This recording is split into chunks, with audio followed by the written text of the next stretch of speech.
Hi, welcome to Hinduism Q&A. In this episode we explore why Havans or Yagyas are so important to Hindus. A Havan is a ceremony where an offering such as herbs, woods and spices are offered into the sacrificial fire to God.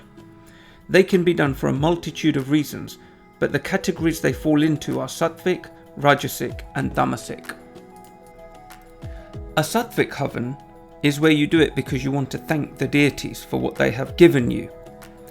A rajasic Havan is where we do it for a positive purpose to obtain something such as children or wealth. Tamasic is where we do it for a negative purpose such as to cause ill to others or perform black magic.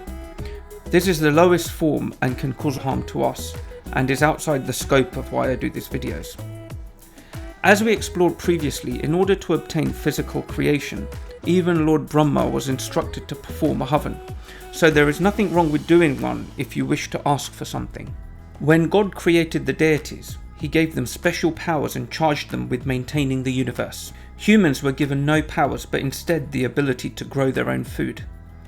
The deities do their duty tirelessly. For example, the sun gives his rays to us every day without discrimination. Without the sun, rain, wind, earth, we would not be able to produce food. In this way, a symbiotic relationship was created by way of the Havan. They give us what we need to nourish ourselves, and we can provide them the nourishment by way of energy they require in the form called havis. When we offer these items into the fire, Lord Agni transmutes the physical items into energy called havis and delivers that to the appropriate deities. A Havan is also a great way to burn unspent karma, and frequent small Havans are better than one large one every few years. Just like you eat many times a day, not one meal every year.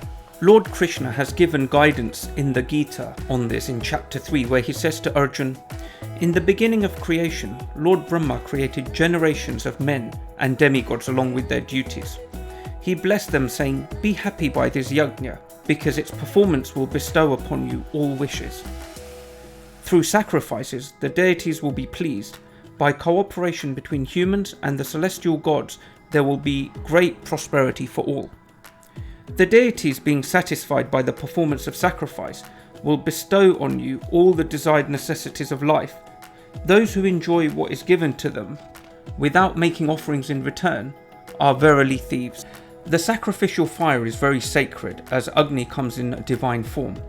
Agni's importance is shown here in the first verse of the Rig Veda, which is Agni mire purohitam yagnasya deva mitvijam hotaram ratnadatemam.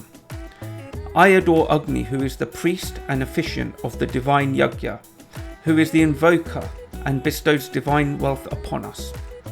We also chant the word Swaha at each offerings. Swaha is Agni's favourite wife.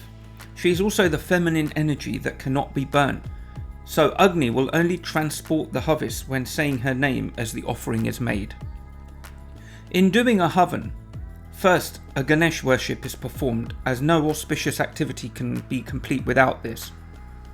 Then a fire is lit in a square vessel called a kund, and Agni along with other deities are invited to be present by the chanting of mantras. After this, the appropriate mantras are chanted and offerings made, so that Agni may carry the energy from them and nourish the deities, so that we may obtain their blessings.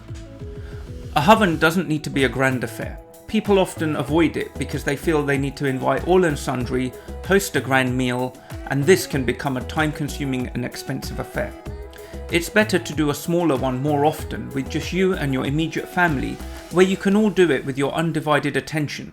You need very few items and ingredients, but the benefits of doing it this way are far more powerful. Thank you for watching and see you next time.